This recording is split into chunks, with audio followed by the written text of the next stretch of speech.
जय भीम जय शिवराय। मी अजित कांबळे, वंचित बहुजन आघाडी सातारा जिल्हा उपाध्यक्ष। काल दिनांक 26 जानेवारी 2026 रोजी आपण सर्व जनतेने पाहिले असेल की नाशिकचे पालकमंत्री गिरीश महाजन यांनी एक वक्तव्य केलं। त्या वक्तव्याचा संपूर्ण देशभर जाहीर निषेध होत आहे। विचार केला तर खरंच एक मोठी शोकांतिका वाटत आहे की एका उच्च पदावरती बसलेले व्यक्ती असं कसं वक्तव्य करतो।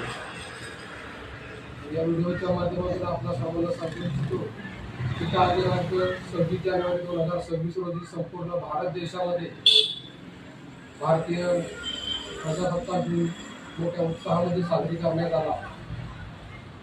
हा देशाचा 77वा प्रजासत्ताक दिन होता। म्हणजे आपला सांगू इच्छितो प्रजासत्ताक दिन साजरी का केला जातो याचं कारण असं की डॉक्टर बाबासाहेब आंबेडकर यांनी 26 नोव्हेंबर 1949 ला भारतीय राज्यघटना लिहिली आणि ही राज्यघटना देशाला सुपूर्द केली। तो दिवस म्हणजे 26 नोव्हेंबर 1949 हा संपूर्ण देशामध्ये संविधान दिन म्हणून पाळला जातो। त्याचबरोबर हे संविधान दुरुस्त करून 26 जानेवारी 1950 रोजी अंमलात आणले आणि या देशामध्ये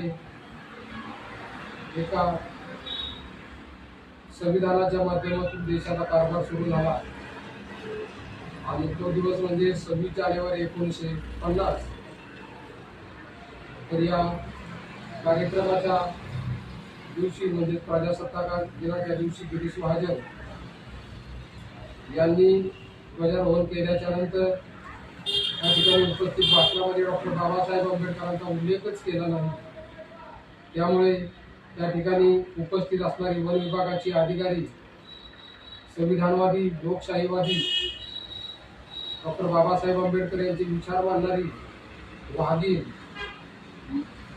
माधुरी जाधव यांनी या घटनेचा जाहीर निषेध केला आणि डॉक्टर बाबासाहेब आंबेडकरांचा विजय असो, भारतीय संविधानाचा विजय असो असा नारा या ठिकाणी दिला आणि या गिरीश महाजन यांनी डॉक्टर बाबासाहेब आंबेडकरांचं नाव नव्हतं घेतलं आणि या घटनेचा जाहीर निषेध केला।